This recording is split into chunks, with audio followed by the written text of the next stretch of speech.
Emizishdan chiqarayotganda sutni qaytarish uchun nima tavsiyalar berasiz? Birdaniga ko'prikdan ajratish ko'krakdagi har xil patologik jarayonlar, laktostaziya yoki mastit kabi kasalliklarni keltirib chiqarishi mumkin. Shuning uchun ko'krakdan chiqarayotgan vaqtingizda birinchi o'rinda sutni sog'ib tashlang va ko'krakni qattiq bo'ylamang. Qattiq bo'ylangan vaqtda ko'krakda qon aylanishi buzilishi hamda sut qotib qolish holatlari kuzatilishi mumkin.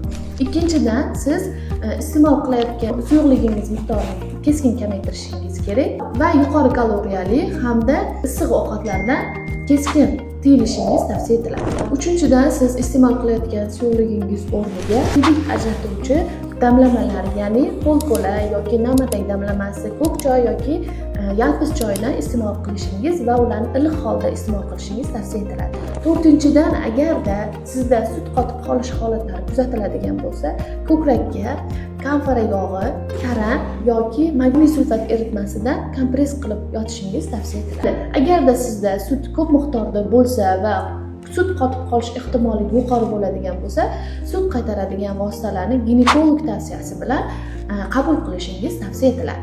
Agar yuqoridagi tavsiyalar davomida ham agar sizda sut qaytish holatlari kuzatilmasa, direktga sutni qaytarish so'zini qoldiring va sizga kerakli bo'lgan dori vositalarni tavsiya etamiz.